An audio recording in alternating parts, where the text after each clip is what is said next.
Hello student, welcome to our YouTube channel commerce efficiency. आज की class में cover करेंगे कंसेप्ट जो हमने लास्ट क्लास से स्टार्ट किया हुआ है कि जब वेंडर कौन होता है जो गुड्स को सेल करता है। जब वेंडर अपने गुड्स को वापस मंगवा लेता है हायर परचेजर से तो कैसे उस केस में ट्रीटमेंट करेंगे। लास्ट क्लास में हमने थ्योरेटिकल बेस पे इस कंसेप्ट को समझा था। अगर अभी तक आपने लास्ट क्लास ही नहीं देखी, देखिए ताकि आपकी स्टडी में कंसिस्टेंसी बनी रहे। अगर अभी तक आपने मेरे यूट्यूब चैनल कॉमर्स एफिशिएंसी को सब्सक्राइब नहीं किया, सब्सक्राइब कीजिए और बेल आइकन जरूर प्रेस कीजिए ताकि जब भी मैं न्यू वीडियोस अपलोड करूं सबसे पहले नोटिफिकेशन आपके पास जाए, आप वीडियोस को देखें और आपकी स्टडी बूस्टअप हो। स्टेटमेंट गिवन है कि 1 अप्रैल 2011 को ए ने परचेज किए मशीन बी से। ए ने परचेज किए, ए हायर परचेजर है, बी ने सेल किए, बी हायर वेंडर है। हायर परचेज सिस्टम के तहत जो मशीन सेल की गई है, कैश प्राइस मशीन का 34,000 है और जो पेमेंट की गई है वो 10,000 है। साइनिंग द एग्रीमेंट यानी कि 10,000 तो जब एग्रीमेंट साइन किए गए उस टाइम पे पे किए गए हैं और जो बैलेंस है वो 3 इक्वल इंस्टॉलमेंट्स के अंदर है जो पे किया गया है, जो 10,000 की एक है। हर एक साल के लास्ट में इंस्टॉलमेंट पे की जाएगी। बी लिमिटेड है जो चार्ज करते इंटरेस्ट 12% की रेट से। ए लिमिटेड ने राइट ऑफ किया डेप्रिसिएशन 10% की रेट से रिड्यूसिंग इंस्टॉलमेंट सिस्टम इस्तेमाल करके। ए लिमिटेड कुड नॉट पे the instalment due on 31 March 2013। ए यानी कि जो परचेजर है उसने इंस्टॉलमेंट जो 31 मार्च 2013 की बनती थी उस टाइम पे इंस्टॉलमेंट पे नहीं की और जो सेलर था उसने अपनी मशीनरी को वापस ले लिया। लेजर अकाउंट ओपन करने दोनों की यानी कि हायर परचेजर और हायर वेंडर की बुक्स ऑफ अकाउंट्स के अंदर। तो यहाँ पे बच्चों सबसे पहले मैं मेन जो अकाउंट्स ओपन करने हैं वो बता देती हूँ कि जो मेन अकाउंट ओपन करेगा हायर परचेजर अपनी बुक्स ऑफ अकाउंट्स के अंदर वो एक मशीनरी अकाउंट होगा और दूसरा हायर वेंडर अकाउंट होगा। और वहीं दूसरी तरफ जो हायर वेंडर है वो अपनी बुक्स ऑफ अकाउंट्स के अंदर हायर परचेजर का अकाउंट ओपन करेगा और जो गुड्स रिटर्न है उसका अकाउंट ओपन करेगा। तो मैं आपको सबसे पहले इसकी जनरल एंट्री समझाती हूँ ताकि आपको लेजर पोस्टिंग में दिक्कत ना आए। जनरल एंट्री सिर्फ मैं आपको मेन समझाऊंगी जो मशीनरी अकाउंट और हायर वेंडर अकाउंट के रिलेटेड होगी। सभी मैंने जनरल एंट्री नहीं आपको समझानी, सिर्फ मेन जनरल एंट्री समझाऊंगी ताकि आपको ये कंसेप्ट समझ में आ जाए, आपको लेजर पोस्टिंग करने में दिक्कत ना आए। तो एक तरफ हमने ले लेना है हायर परचेजर को और दूसरी तरफ लेंगे हायर वेंडर को। तो हायर परचेजर के लिए असेट्स को परचेज करना है, वहीं हायर वेंडर के लिए असेट्स को सेल करना है। जो हायर परचेजर ने असेट्स को परचेज किया वो 1 अप्रैल 2011 को परचेज किया है 34,000 रुपये में। तो यहाँ पे हायर परचेजर अपनी बुक्स ऑफ अकाउंट्स में जनरल एंट्री पास करेगा। तो यहाँ में एक तरफ जो हायर परचेजर है उसका जर्नल एंट्री पास करूंगी। हायर परचेजर जो परचेज कर रहा है यहाँ पे वो ए है। तो जो डेट गिवन है 1 अप्रैल 2011 को इसने मशीनरी को परचेज किया है। मशीनरी रियल अकाउंट के अंदर आती है। रूल कहता है डेबिट व्हाट कम्स इन, जो चीज़ परचेज करके लेके आए हैं उसको डेबिट करेंगे। तो मशीनरी आ रही है तो मशीनरी अकाउंट को डेबिट कर दिया जाएगा। तो यहाँ पे मशीनरी अकाउंट डेबिट हो जाएगा। टू यहाँ पे हायर वेंडर जो सेल करने वाला पर्सन है वो बी है, बी को क्रेडिट कर देंगे। मशीनरी है जो 34,000 की है, 34,000 की यहाँ पे दिखा देंगे। वहीं जो हायर वेंडर है वो अपनी बुक्स ऑफ अकाउंट्स के अंदर जब जर्नल एंट्री पास करेगा तो हायर वेंडर के लिए ये सेल है। सेल इनकम होती है, नॉमिनल अकाउंट के रूल के हिसाब से इनकम को क्रेडिट किया जाता है। तो हायर वेंडर अपनी बुक्स ऑफ अकाउंट्स के अंदर सेल्स अकाउंट को क्रेडिट कर देगा और हायर परचेजर को डेबिट कर देगा। हायर परचेजर को डेबिट कर देगा। तो यहाँ पे 34,000 की तो ये सेम डेट यानी कि 1 अप्रैल 2011 को दोनों ने अपने बुक्स ऑफ अकाउंट्स के अंदर जनरल एंट्री पास कर दी। सेकंड एंट्री 1 अप्रैल 2011 की जो एग्रीमेंट के टाइम पे इन्हें डाउन पेमेंट करनी पड़ी हायर परचेजर को, उसकी जनरल एंट्री पास करेगा। जो डाउन पेमेंट की जाती है तो जब पेमेंट की जाती है हायर परचेजर द्वारा तो उस केस में बैंक अकाउंट को क्रेडिट किया जाता है। तो बैंक अकाउंट क्रेडिट हो जाएगा। किसको पेमेंट की इसने? हायर वेंडर को। हायर वेंडर जो कि यहाँ पे बी है, बी को ही अपनी बुक्स ऑफ अकाउंट्स के अंदर डेबिट कर देगा। वहीं ये हायर वेंडर इस अमाउंट को रिसीव करेगा। इसने पेमेंट किया है तो यही पैसे से रिसीव हो जाना है, इसी कारण से ये बैंक अकाउंट को डेबिट करेगा। किससे रिसीव हो? इसको जो हायर परचेजर कौन है? ए। तो ये अपने बुक्स ऑफ अकाउंट्स के अंदर ए को क्रेडिट करेगा। जो एग्रीमेंट के टाइम पे पेमेंट की गई है वो है 10,000 रुपये से। तो यहाँ पे अमाउंट दिखाएंगे 10,000, 10,000 से, यही 10,000 इसे रिसीव हुए हैं, 10,000, 10,000 से। नेक्स्ट एंट्री के अंदर इंटरेस्ट को ड्यू करेंगे। जो इंटरेस्ट होता है वो ईयर के लास्ट में पे किया जाता है। ये 1 अप्रैल 2011 से स्टार्ट हुआ है तो 31 मार्च 2012 को क्लोज हो जाएगा। इंटरेस्ट हायर परचेजर ने पे करना होता है तो नॉमिनल अकाउंट के रूल के हिसाब से जो एक्सपेंसेस होते हैं उन्हें डेबिट किया जाता है। तो ये पे करेगा, इसके लिए एक्सपेंसेस कहाँ से, अपनी बुक्स ऑफ अकाउंट्स के अंदर इंटरेस्ट अकाउंट को डेबिट करेगा। टू यहाँ पे हायर वेंडर जो कि बी है उसे क्रेडिट कर देगा। ये इंटरेस्ट को ड्यू करने की एंट्री है। यही इंटरेस्ट है जो ये जब अपनी बुक्स ऑफ अकाउंट्स के अंदर दिखाएगा तो ये ए को डेबिट करेगा, टू इंटरेस्ट अकाउंट को क्रेडिट कर देगा। ये इसने अपने बुक्स ऑफ अकाउंट्स के अंदर वेंडर को दिखाया है, ये अपने बुक्स ऑफ अकाउंट्स के अंदर हायर परचेजर को दिखा देगा। ये इंटरेस्ट जब ड्यू करेगा तो डेबिट करेगा, ये रिसीव करेगा तो क्रेडिट कर देगा। इंटरेस्ट अब हम कैसे कैलकुलेट करेंगे कि जो कैश प्राइस था असेट्स का वो 34,000 था। 34,000 में से 10,000 तो डाउन पेमेंट कर दी, रह कितना गया पीछे बैलेंस, 34,000 माइनस 10,000 करेंगे 24,000। 24,000 के ऊपर इंटरेस्ट कैलकुलेट करेंगे। इंटरेस्ट की रेट गिवन है, इंटरेस्ट 12% की रेट से 24,000 का 12% करेंगे तो हमारे पास 2880, 2880 और यही अपनी बुक्स ऑफ अकाउंट्स के अंदर दिखाएंगे 2880 से। अब नेक्स्ट एंट्री पास की जाएगी इंस्टॉलमेंट को पे करने की, तो वो भी फर्स्ट इंस्टॉलमेंट भी ईयर के लास्ट में पे की जाती है 31 मार्च 2012 को। तो यहाँ पे जब इंस्टॉलमेंट पे की जाएगी हायर परचेजर द्वारा तो हायर वेंडर जो कि बी है वो रिसीव करेगा तो रिसीवर को ये डेबिट करेगा। तो पेमेंट करने तो इसके पास से पैसा चला जाएगा तो बैंक अकाउंट को क्रेडिट कर देगा। यही इंस्टॉलमेंट का अमाउंट इससे रिसीव होगा, जब इसे रिसीव होगा तो ये बैंक अकाउंट को डेबिट कर देगा। तो बैंक अकाउंट डेबिट टू इसने हायर वेंडर को दिखाया, ये हायर परचेजर को दिखा देगा। तो यहाँ पे जो इंस्टॉलमेंट पे की जानी है वो 10,000 से है। अब यहाँ पे हमने सिर्फ इंस्टॉलमेंट का अमाउंट दिखाना है, इसके अंदर इंटरेस्ट का इंक्लूड नहीं करेंगे क्योंकि इन इंस्टॉलमेंट के अंदर ऑलरेडी इंटरेस्ट क्या है, इंक्लूड है। इस कारण से अलग से इसमें इंटरेस्ट इंक्लूड नहीं करेंगे। तो 10,000 की जो इंस्टॉलमेंट दिखाई जाएगी तो यहाँ पे सिर्फ 10,000 से दिखाएंगे और यही अमाउंट इंस्टॉलमेंट का इसे रिसीव हुआ है 10,000 से, 10,000 से। तो बच्चों मैं आपको एक बार दोबारा फिर से डाउट क्लैरिफाई कर देती हूँ कि इसमें मैंने इंटरेस्ट इंक्लूड क्यों नहीं किया, विद रीज़न आपको मैं बता देती हूँ। यहाँ मशीनरी का जो कैश प्राइस है वो 34,000, इस 34,000 की कैसे पेमेंट की गई है, 10,000 तो एग्रीमेंट के टाइम पे और जो कहते 3 इक्वल इंस्टॉलमेंट दे दी 10,000 की ईच। 10,000 को मैं 3 से मल्टीपल करूँगी 30,000 होगी। 30,000 तो ये इंस्टॉलमेंट के हो गए हैं, 10,000 हो गए हैं जो डाउन पेमेंट की, 40,000 टोटल हो गया। जबकि कैश प्राइस तो कितना था 34,000 और पेमेंट कितना कर दिया 40,000। तो मतलब 39,000 में ऑलरेडी इंटरेस्ट इंक्लूड है, जिस कारण से हमने अब दोबारा से इंटरेस्ट को इंस्टॉलमेंट के अंदर इंक्लूड नहीं किया। नेक्स्ट जो हायर परचेजर है वो अपनी बुक्स ऑफ अकाउंट्स के अंदर जर्नल एंट्री पास करेगा डेप्रिसिएशन की, सिर्फ हायर परचेजर करेगा, हायर वेंडर है जो नहीं करेगा डेप्रिसिएशन की एंट्री। तो जो डेप्रिसिएशन चार्ज किया जाना है वो 10% की रेट से किया जाना है, रिड्यूसिंग इंस्टॉलमेंट मेथड का इस्तेमाल करेंगे।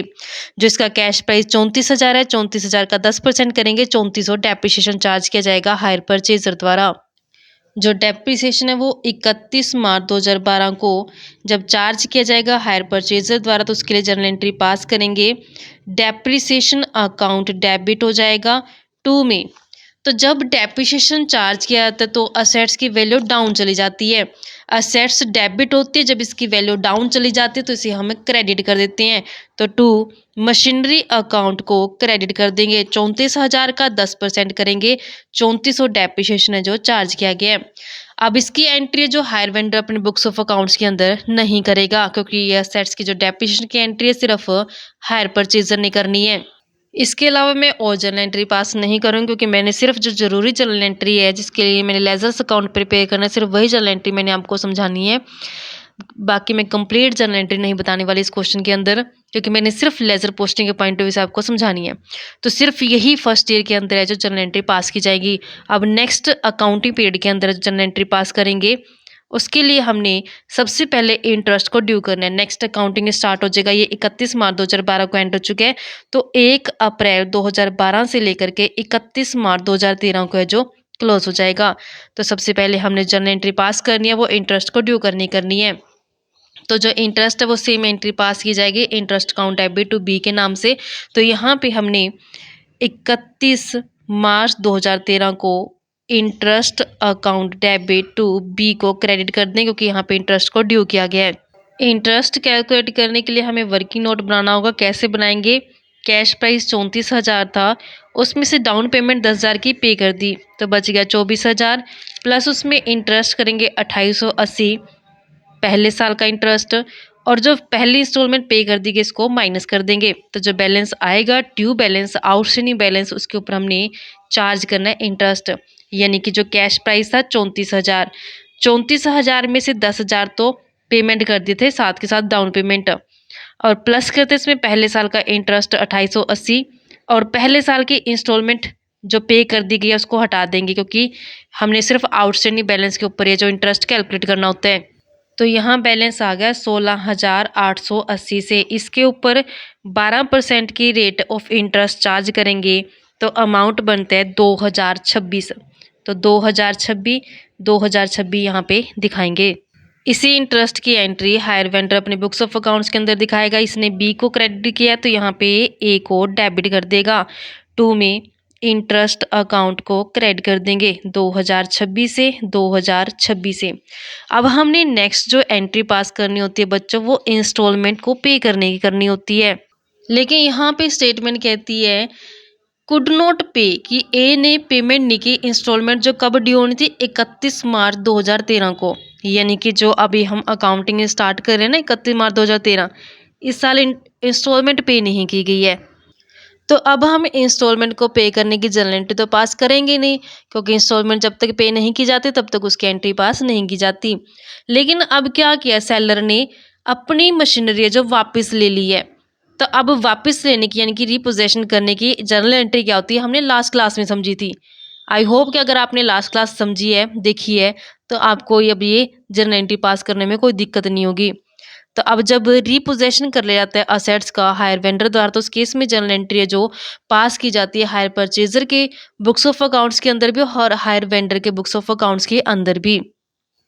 तो जो ये एंट्रीज पास की जाएंगी, लेकिन उससे पहले हमें लेजर अकाउंट प्रिपेयर करने पड़ेंगे, क्योंकि जो लेजर अकाउंट का बैलेंस होगा, जैसे कि अगर क्रेडिट बैलेंस है वेंडर अकाउंट का इंक्लूडिंग इंटरेस्ट, उसे ट्रांसफर करेंगे असेट्स अकाउंट के अंदर, और जो असेट्स अकाउंट का बैलेंस आएगा उसे प्रॉफिट एंड लॉस के अंदर ट्रांसफर करेंगे।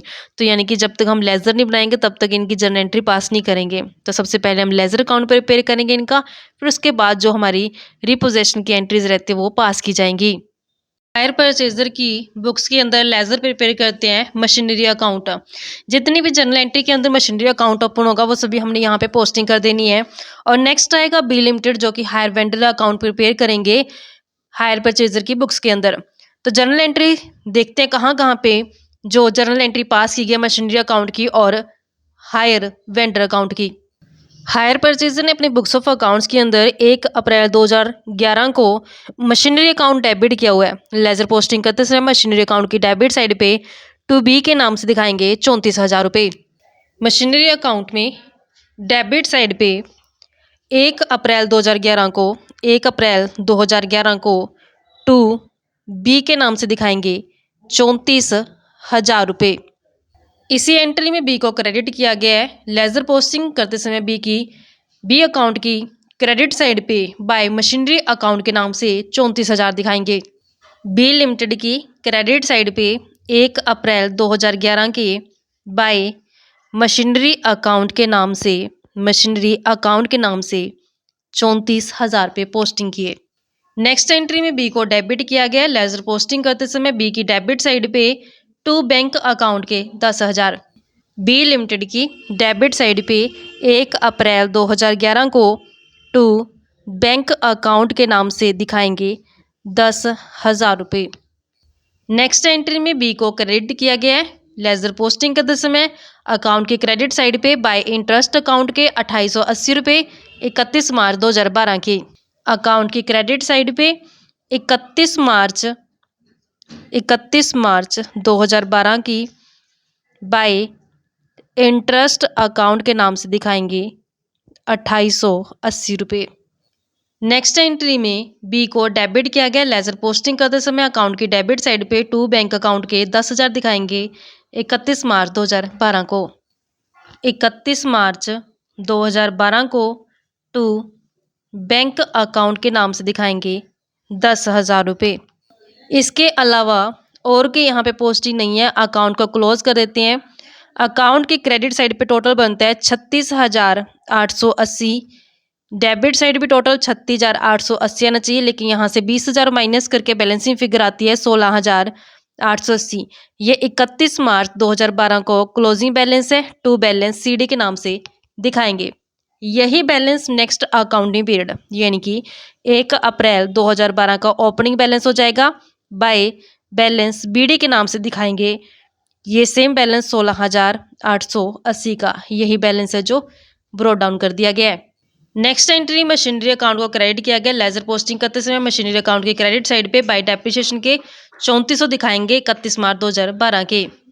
अकाउंट की क्रेडिट साइड पे 31 मार्च 2012 को बाय डेप्रिसिएशन अकाउंट के नाम से 3400। इसके अलावा और कोई ट्रांजेक्शन नहीं है। अकाउंट क्लोज करते हैं। 34,000 डेबिट साइड का टोटल, 34,000 क्रेडिट साइड का माइनस करेंगे 3400 तो 30,600 बैलेंस आता है। ये बैलेंस 31 मार्च 2012 को क्लोजिंग बैलेंस है। बाय बैलेंस सीडी के नाम से दिखाएंगे। यही बैलेंस नेक्स्ट अकाउंटिंग पीरियड जो कि 1 अप्रैल 2012 से स्टार्ट होगा ओपनिंग बैलेंस हो जाएगा। टू बैलेंस बीडी के नाम से दिखाएंगे 30,600 से। इसी तरीके से हम लेजर पोस्टिंग करते हैं the books of higher vendor. Ledger account जो प्रिपेयर करेंगे इसमें हमने हायर परचेजर का यानी कि ए लिमिटेड का लेजर प्रिपेयर करेंगे और दूसरा गुड्स रिटर्न अकाउंट का। तो यहाँ पे जहाँ भी हमने हायर परचेजर का अकाउंट ओपन किया है वो सभी हम लेजर पोस्टिंग करते हैं। यहाँ फर्स्ट एंट्री के अंदर हायर परचेजर जहाँ पे नाम आ जाएगा हायर परचेजर यानी कि ए का डेबिट किया गया लेजर पोस्टिंग करते समय अकाउंट की डेबिट साइड पे टू हायर सेल्स के नाम से दिखाएंगे 34,000 1 अप्रैल 2011 को। अकाउंट की डेबिट साइड पे 1 अप्रैल 2011 को टू हायर सेल्स अकाउंट के नाम से 34,000 रुपये। इस एंट्री में हायर परचेजर को क्रेडिट किया गया है। तो लेजर पोस्टिंग करते समय अकाउंट के क्रेडिट साइड पे बाय बैंक अकाउंट के नाम से दिखाएंगे 10,000। जो डेट है वो 1 अप्रैल 2011 है। तो लेजर पोस्टिंग करते समय अकाउंट के क्रेडिट साइड पे 1 अप्रैल 2011 को बाय बैंक अकाउंट के नाम से दिखाएंगे 10,000 रुपये। नेक्स्ट एंट्री में ए को डेबिट किया गया लेजर पोस्टिंग करते समय अकाउंट के डेबिट साइड पे टू इंटरेस्ट अकाउंट के 2880 दिखाएंगे। जो इसकी डेट है वो 31 मार्च 2012। अकाउंट की डेबिट साइड पे 31 मार्च 2012 को टू इंटरेस्ट अकाउंट के नाम से 2880 रुपये। नेक्स्ट एंट्री के अंदर ए को क्रेडिट किया गया लेजर पोस्टिंग करते समय अकाउंट के क्रेडिट साइड पे बाय बैंक अकाउंट के नाम से दिखाएंगे 10,000 31 मार्च 2012 को। अकाउंट की क्रेडिट साइड पे 31 मार्च 2012 को बाय बैंक अकाउंट के नाम से 10,000 रुपये। इसके अलावा और कोई ट्रांजेक्शन नहीं है, जनरल एंट्री नहीं है जो पोस्टिंग की जाएगी। अकाउंट क्लोज करते हैं। डेबिट साइड का टोटल बनता है 36,880 से, क्रेडिट साइड भी 36,880, लेकिन यहाँ पे माइनस करके 20,000 बैलेंसिंग फिगर आती है 16,880 की। ये 31 मार्च 2012 का क्लोजिंग बैलेंस है। बाय बैलेंस सीडी के नाम से दिखाएंगे। यही बैलेंस नेक्स्ट ईयर का ओपनिंग बैलेंस हो जाएगा। नेक्स्ट ईयर 1 अप्रैल 2012 से स्टार्ट होगा। टू बैलेंस बीडी के नाम से दिखाएंगे 16,880 रुपये। अब नेक्स्ट अकाउंटिंग ईयर की पोस्टिंग करते हैं। सबसे पहले हमने हायर परचेजर की बुक्स ऑफ अकाउंट्स के अंदर लेजर अकाउंट प्रिपेयर करते हैं। नेक्स्ट ईयर 1 अप्रैल 2012 से स्टार्ट होगी, 31 मार्च 2013 तक कंप्लीट होगा। तो यहाँ पे इंटरेस्ट जो ड्यू किया गया है तो बी को क्रेडिट किया गया है तो लेजर पोस्टिंग करते समय अकाउंट की क्रेडिट साइड पे बाय इंटरेस्ट अकाउंट के नाम से 2026 दिखाएंगे 31 मार्च 2013 को। बी की जब हम लेजर पोस्टिंग करते हैं यहाँ पे क्रेडिट साइड पे 31 मार्च 2013 को बाय इंटरेस्ट अकाउंट के नाम से 2026 रुपये। अब इस साल इंस्टॉलमेंट तो दी नहीं गई है हायर परचेजर द्वारा, तो क्या करें, इनका बैलेंसिंग फिगर कैलकुलेट करें। तो जब हम इसे क्लोज करते हैं तो इसका टोटल बनता है 18,906 से। यही यहाँ पे बैलेंसिंग फिगर 18,906 आएगी। लेकिन ये बैलेंसिंग फिगर जो आएगी इसे हमने मशीनरी अकाउंट के नाम से दिखाना है। ऐसा क्यों? क्योंकि अब जो असेट्स है वो रीपोजेस कर ली जाएगी हायर वेंडर द्वारा, यानी कि वापस है जो मंगवा ली जाएगी हायर वेंडर द्वारा। ये जो बैलेंस है 31 मार्च 2013 का बैलेंस है। इसके लिए जर्नल एंट्री जब पास करेगा हायर परचेजर अपनी बुक्स ऑफ अकाउंट्स के अंदर, कैसे पास करेगा? बी लिमिटेड के अकाउंट को डेबिट करेगा। यहाँ पे बी लिमिटेड डेबिट हो जाएगा टू मशीनरी अकाउंट के नाम से 18,906 दिखाए जाएंगे 31 मार्च 2013 को। तो यहाँ पे 31 मार्च 2013 को बी डेबिट किया जाएगा टू मशीनरी अकाउंट को क्रेडिट कर देंगे। जो बैलेंसिंग फिगर आई है 18,906 रुपये से। तो जब हमने लास्ट क्लास के अंदर इसका थ्योरी बेस समझा था, तो थ्योरी बेस में हमने ये चीज़ क्लैरिफाई की थी कि जब वेंडर पोजेशन ले लेता है अपनी असेट्स का, वापस मंगवा लेता है, तो जो क्रेडिट बैलेंस आएगा वेंडर अकाउंट का उसमें इंक्लूड करके इंटरेस्ट ट्रांसफर कर दिया जाएगा असेट्स अकाउंट में, जिसके लिए जनरल एंट्री पास क्या की गई है? Vendor account debit to assets account. जो अभी हमने जनरल एंट्री पास की है B debit to machinery account के नाम से। अब नेक्स्ट में क्या करना है कि करंट ईयर का डेप्रिसिएशन तो प्रोवाइड किया जाएगा, जो बैलेंस बाकी बचेगा उस बैलेंस को जो ट्रांसफर कर दिया जाएगा कहाँ पे? प्रॉफिट एंड लॉस में, ताकि अकाउंट है जो क्लोज हो जाए। तो करंट ईयर का डेप्रिसिएशन जो चार्ज किया जाएगा वो 31 मार्च 2013 को, क्योंकि ईयर के लास्ट में चार्ज किए जाते हैं हायर परचेजर द्वारा। तो जनरल एंट्री पास की जाती है depreciation account debit to assets की वैल्यू से कम हो जाती है, इसका आंसर से क्रेडिट कर दिया जाता है, मशीनरी अकाउंट को क्रेडिट कर देंगे। यहाँ पे जो डेप्रिसिएशन है वो रिटर्न डाउन वैल्यू मेथड से चार्ज किया जाएगा। तब देखते हैं कि फर्स्ट ईयर जो हमने कंप्लीट किया है मशीनरी अकाउंट का, उसके अंदर कितनी वैल्यू है असेट्स की और कितना उसके ऊपर डेप्रिसिएशन चार्ज करके बैलेंसिंग फिगर बचा था। तो हमने काउंट किया यहाँ पे कि जो असेट्स है वो 34,000 की थी, जिसमें से पहले साल का डेप्रिसिएशन 3400 माइनस करके 30,600 बच गया बैलेंसिंग फिगर।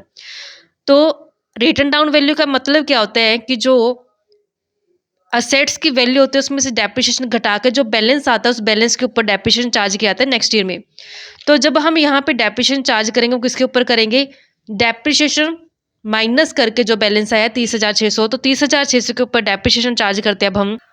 तो 30,600 के ऊपर डेप्रिसिएशन 10% की रेट से जब चार्ज करेंगे तो 3,060 बनेगा, 3,060। अब इसकी लेजर पोस्टिंग करते हैं। लेजर पोस्टिंग कैसे करेंगे कि यहाँ पे मशीनरी अकाउंट को क्रेडिट किया गया। लेजर पोस्टिंग करते समय 31 मार्च 2013 को मशीनरी अकाउंट की क्रेडिट साइड पे बाय डेप्रिसिएशन अकाउंट के 3,060 दिखाएंगे। मशीनरी अकाउंट की क्रेडिट साइड पे 31 मार्च 2013 को बाय डेप्रिसिएशन अकाउंट के नाम से 3,060 रुपये। अब जो एंट्री हमने पास की थी ये वेंडर अकाउंट का जो बैलेंस था वो मशीनरी अकाउंट में ट्रांसफ़र करने की, जिसमें हमने मशीनरी अकाउंट को क्रेडिट किया है। तो लेजर पोस्टिंग करते समय मशीनरी अकाउंट की क्रेडिट साइड पे बाय बी के नाम से 18,906। तो अकाउंट की क्रेडिट साइड पे 31 मार्च 2013 को बाय बी लिमिटेड के नाम से 18,906। अब हमें थ्योरी बेस क्या कहता है कि जो बैलेंसिंग फिगर आएगी मशीनरी अकाउंट की वो हमने ट्रांसफ़र कर देनी है प्रॉफिट एंड लॉस में। तो अकाउंट क्लोज करते हैं। डेबिट साइड का टोटल बनता है 30,600 से, क्रेडिट साइड भी 30,600 माइनस करेंगे 3,060 और 18,906, तो बैलेंसिंग फिगर आती है 8,634। ये हमने 31 मार्च 2013 को ट्रांसफ़र कर देने हैं by statement of profit and loss के नाम से। तो इसके लिए जर्नल एंट्री कैसे पास करेंगे? Statement of profit and loss debit किया जाएगा टू मशीनरी अकाउंट को क्रेडिट कर देंगे। तो हमने यहाँ पे हायर परचेजर की बुक्स के अंदर जर्नल एंट्री पास करने 31 मार्च 2013 को statement of profit and loss को डेबिट कर देंगे टू मशीनरी अकाउंट को क्रेडिट कर देंगे। बैलेंस जो है 8,634 से 8,634 से। इसी के साथ हायर परचेजर का तो कंप्लीट होता है हिसाब। तो हमने यहाँ थ्योरी बेस पे जो जर्नल एंट्री बनती थी इंटरेस्ट की, जो ड्यू किया गया है, जिस साल डिफ़ॉल्ट किया गया हायर परचेजर द्वारा, इंटरेस्ट, और जो हमारे पास वेंडर अकाउंट का बैलेंस है तो वो असेट्स अकाउंट में ट्रांसफ़र किया गया है, और जो असेट्स अकाउंट का बैलेंस आया था वो प्रॉफिट एंड लॉस अकाउंट के अंदर ट्रांसफ़र किया गया है। तो ये 3 एंट्री हमने हायर परचेजर की बुक्स के अंदर तो कंप्लीट कर दी। अब टर्न आती है हायर वेंडर की। हायर वेंडर कौन सी एंट्री पास करेगा? रीपोजेशन करने की, जिसकी जर्नल एंट्री पास की जाएगी goods return account debit to hire purchaser. ये जर्नल एंट्री पास करेंगे हम हायर वेंडर के बुक्स ऑफ अकाउंट्स के अंदर। तो हायर वेंडर ने 31 मार्च 2013 को अपनी बुक्स ऑफ अकाउंट्स के अंदर जर्नल एंट्री पास करनी है। गुड्स रिटर्न अकाउंट को डेबिट कर दिया जाएगा टू हायर परचेजर। कौन है यहाँ पे? ए। कितनी असेट्स की वैल्यू है? 18,906। तो 18,906 ये अपनी दिखा देगा। अब जब लेजर पोस्टिंग करेगा हायर वेंडर अपनी बुक्स ऑफ अकाउंट्स के अंदर, तो उस केस में जब ए को क्रेडिट किया गया लेजर पोस्टिंग करते समय अकाउंट की क्रेडिट साइड पे बाय गुड्स रिटर्न अकाउंट के नाम से 18,906 दिखाएंगे। तो यहाँ पे हायर वेंडर अपनी बुक्स के अंदर हायर परचेजर का जब अकाउंट प्रिपेयर करता है तो अकाउंट की क्रेडिट साइड पे 31 मार्च 2013 को बाय गुड्स रिटर्न के नाम से 18,906 रुपये इसने दिखा दिए। अब जो ये अकाउंटिंग स्टार्ट हुआ था 1 अप्रैल 2012 से 31 मार्च 2013 तक, इस साल जो इंटरेस्ट ड्यू किया गया था हायर परचेजर द्वारा, वही इंटरेस्ट की एंट्री अपनी बुक्स ऑफ अकाउंट्स के अंदर ट्रांसफर करेगा जब लेजर पोस्टिंग करते समय। तो ए को इसने डेबिट किया लेजर पोस्टिंग करते समय, अकाउंट की डेबिट साइड पे टू इंटरेस्ट अकाउंट के नाम से 2026 दिखाएगा। तो अकाउंट की डेबिट साइड पे 31 मार्च 2013 को टू इंटरेस्ट अकाउंट के नाम से 2026। इसके अलावा और कोई भी यहाँ पे लेजर पोस्टिंग नहीं की जाए क्योंकि जर्नल एंट्री नहीं है। इनके अलावा अकाउंट क्लोज करते हैं 18,906 बनते हैं, और यहाँ भी इसका टोटल है जो 18,906 बनता है। अकाउंट इसी के साथ ये क्लोज हो गया है। नेक्स्ट गुड्स रिटर्न अकाउंट बनाते हैं। यहाँ गुड्स रिटर्न अकाउंट को डेबिट किया गया है, तो लेजर पोस्टिंग करते समय अकाउंट की डेबिट साइड पे टू ए के नाम से 18,906। तो अकाउंट की डेबिट साइड पे 31 मार्च 2013 को टू ए लिमिटेड के 18,906। इसके अलावा कोई और जर्नल एंट्री नहीं है इसके रिगार्डिंग। अकाउंट क्लोज करते हैं बाय बैलेंस शीट भी कितना आ जाएगा? 18,906 से। ये भी 31 मार्च 2013 का आएगा। इसी के साथ हमारे सम भी कंप्लीट होता है और एक कंसेप्ट भी कंप्लीट होता है। आई होप बच्चों कि आपको क्लियर हो गया है। नेक्स्ट क्लास को में कवर करेंगे नया topic valuation of the goods repossess की, कैसे वैल्यूएशन करें गुड्स का जो रिपोजेस की गई है। ऐसे ही रेगुलर क्लासेस के लिए आप मेरे यूट्यूब चैनल कॉमर्स एफिशिएंसी को सब्सक्राइब करें, बेल आइकन जरूर प्रेस करें ताकि जब भी मैंने वीडियोस अपलोड करूं सबसे पहले नोटिफिकेशन आपके पास जाए, आप वीडियोस को देखकर आपकी स्टडी बूस्टअप हो।